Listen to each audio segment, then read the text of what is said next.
mais uma aula não presencial e essa é a segunda parte da nossa matéria de figuras de linguagem.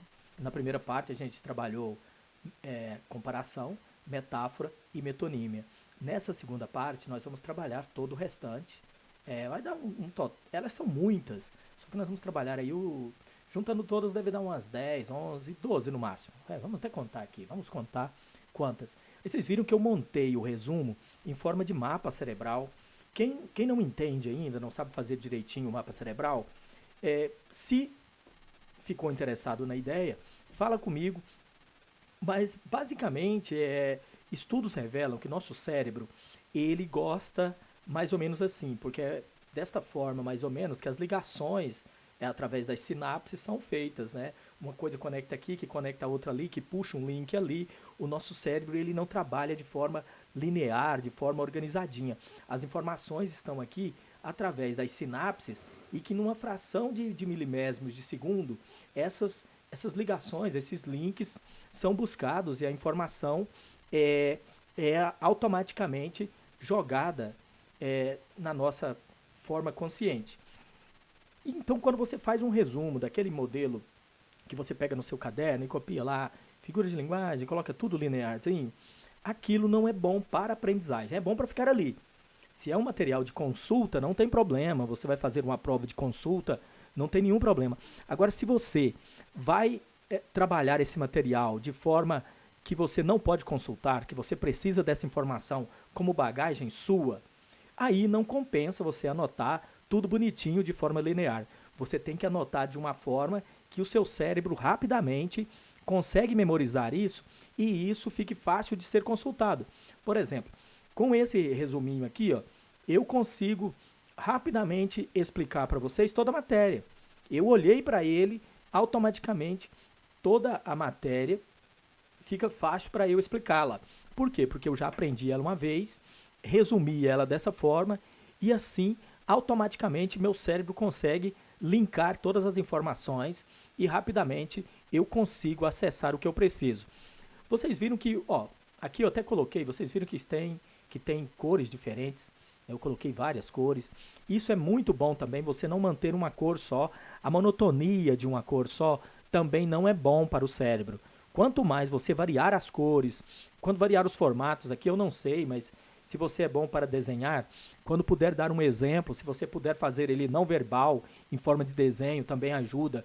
Então isso aqui é um resumo de figura de linguagem em forma do chamado mapa cerebral. No YouTube também tem muita gente ensinando como montar um bom mapa cerebral. Você encontra livros provando que essa é a melhor maneira de se resumir uma matéria. E eu sou suspeito porque desde do meu ensino médio que eu uso os mapas cerebrais. E eu acredito muito no poder deles, me ajuda bastante.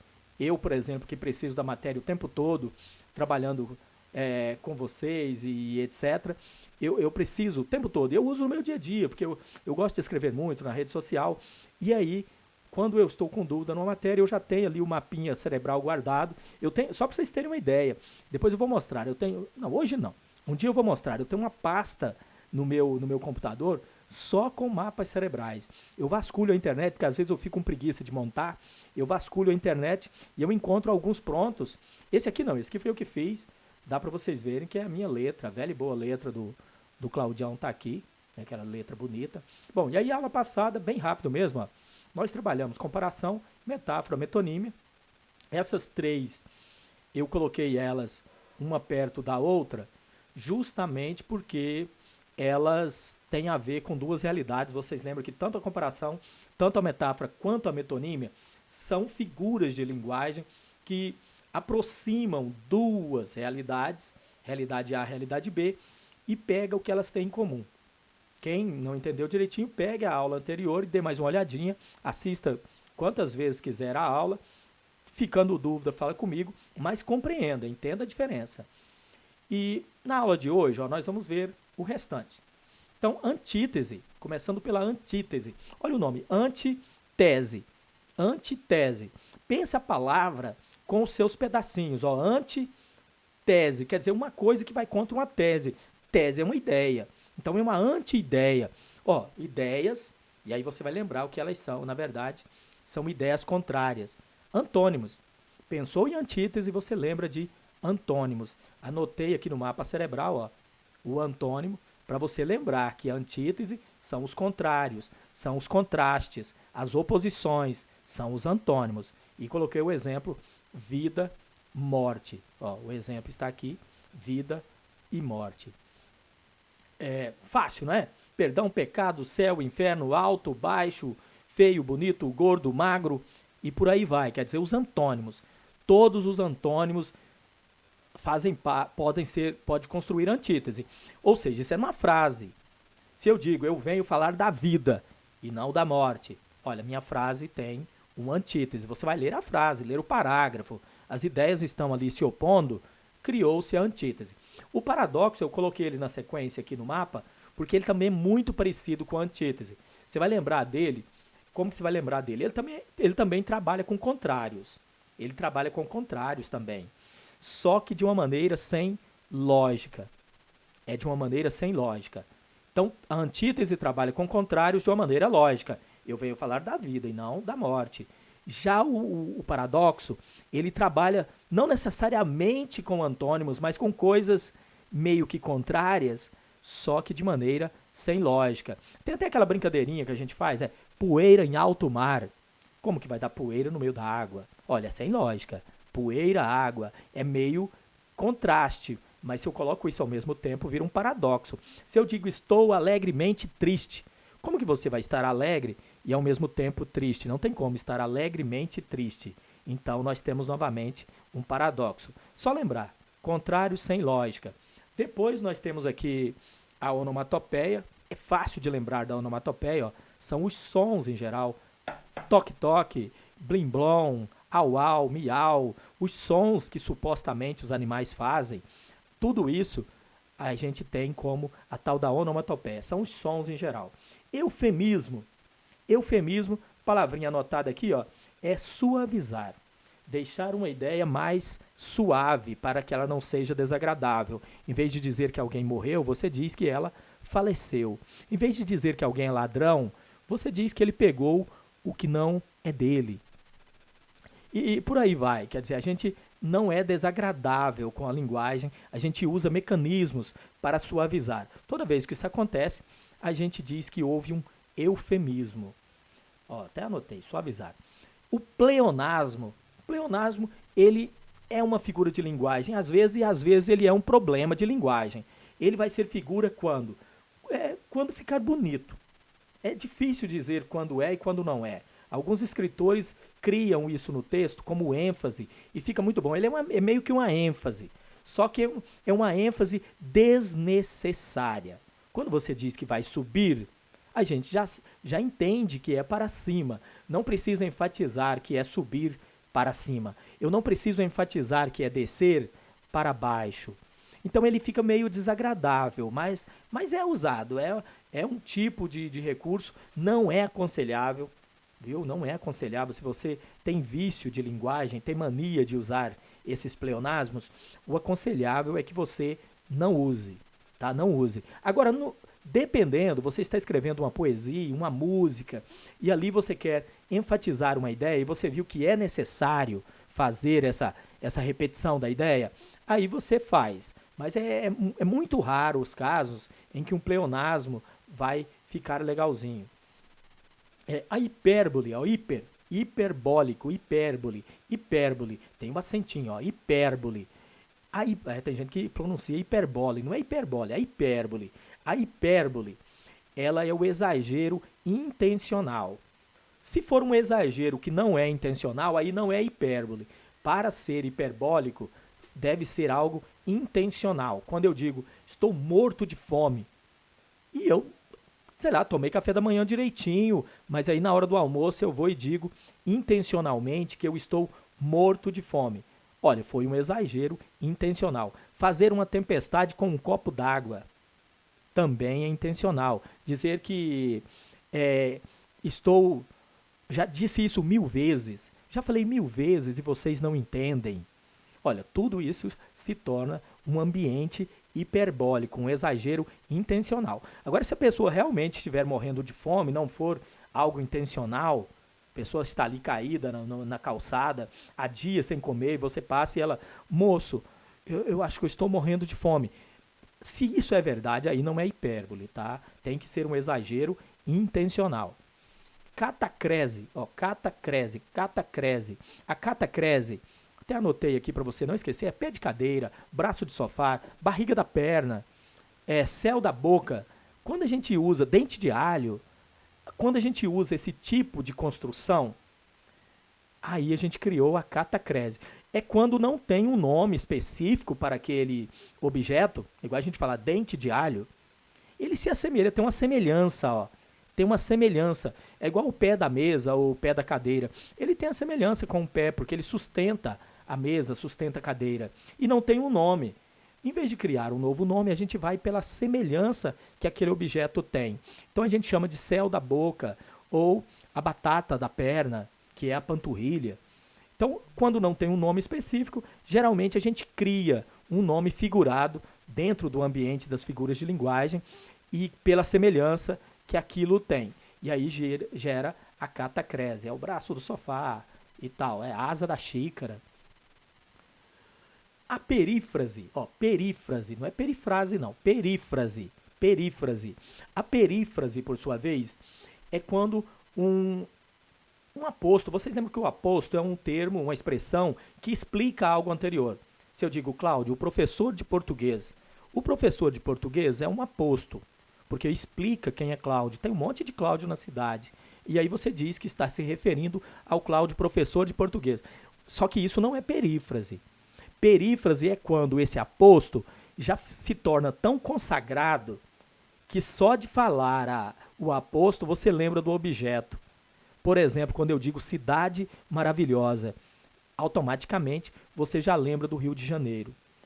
Ou seja, o aposto do Rio de Janeiro é tão famoso que a gente já sabe, pelo aposto você sabe de qual cidade eu estou falando. É igual Cidade de Luz, todo mundo lembra de Paris. Quando eu digo rei das selvas, todo mundo lembra de Tarzan. Quando eu digo rei do futebol, todo mundo lembra do Pelé. Então, assim, o aposto ficou tão famoso que quando eu digo o aposto, eu já lembro da pessoa, eu já lembro da cidade, eu já lembro do objeto. Eu acho que Jaraguá está ficando assim. Quando diz capital das confecções, o pessoal a maioria já lembra de Jaraguá. Então é um aposto que virou já uma perífrase. Se não está ainda nesse nível, ainda não é uma perífrase. Quando diz rainha dos baixinhos, a maioria sabe que eu estou falando da Xuxa e tal. E a personificação, ou prosopopeia, aqui eu coloquei o nome prosopopeia, mas ela pode ser chamada também de personificação. Ela pode ser chamada de personificação. E é uma figura de linguagem que realmente personifica. Você vai dar característica de pessoa para uma coisa, um objeto que não é pessoa. Pode ser uma planta, pode ser sei lá, um astro, pode ser no ambiente das estrelas. Se eu digo, as estrelas hoje estão tão tristinhas no céu. Numa poesia a pessoa poderia dizer isso. Olha, tristeza é uma coisa humana, é uma coisa de uma pessoa. Então eu estou atribuindo isso a um ser cósmico, automaticamente isso vira uma prosopopeia, uma personificação. Poderia fazer com plantas. Se eu disser, nossa, até as samambaias choram quando digo o nome dela.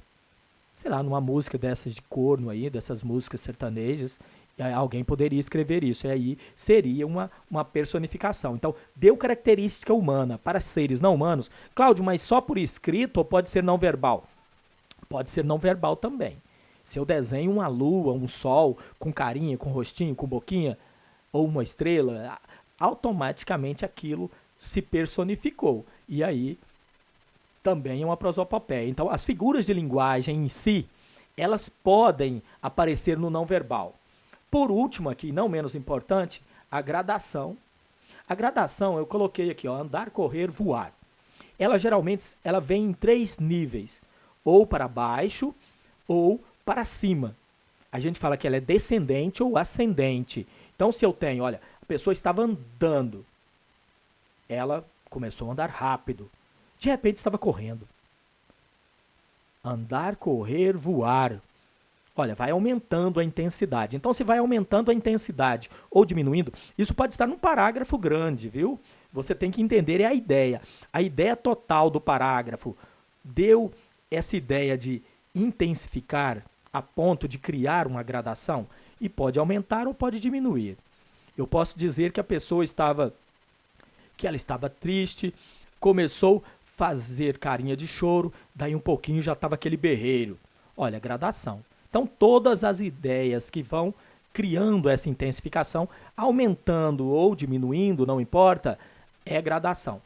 E basicamente é isso, as figuras de linguagem. E lembrando mais uma vez, elas podem aparecer nos textos também não verbais. Na publicidade, a gente usa muito a metáfora e a metonímia, por exemplo. Eu lembro até que tinha uma propaganda da Companhia Telefônica de São Paulo e eles colocaram só o, uma boca e um pedaço de um telefone, só mesmo ali, e tinha um slogan embaixo, né? Parece que era Telesp, a voz de São Paulo. Olha, criou-se uma metonímia que é uma parte, né? A boca é só uma parte representando o todo, que é uma pessoa. Então, qualquer desenho que sugira isso vai criar também o que a gente chama de metonímia. Então, as figuras de linguagem são essas, as principais, vai ter outras depois. Tem as chamadas figuras de gramática, por enquanto são as de linguagem. As de gramática vocês vão estudar ainda lá pelo terceiro ano, mais ou menos. E elas, olha, ajudam muito no dia a dia, porque economiza o nosso tempo, economiza a nossa capacidade ali, a gente não precisa de ficar dizendo tudo ao pé da letra. Não anotei aqui, mas lembrando, denotativo é o sentido real da palavra, é o sentido que está lá no dicionário. Conotativo é o sentido figurado e faz a base das figuras de linguagem. As figuras de linguagem são conotativas. O que está no dicionário são sentidos denotativos. E no dia a dia a gente usa muito o conotativo. É a base da semântica, é a base conotativa, né? Textos literários, poesia em geral e etc. Alguma dúvida? Só mandar para mim no WhatsApp. Bom estudo para você. Anota direitinho. Se gostou do mapa cerebral, depois você me fala que você gostou. Se não gostou, se tem uma maneira melhor, sugira. E a gente pode sugerir também para as próximas turmas maneiras legais de fazer resumo e etc. Bom estudo para você.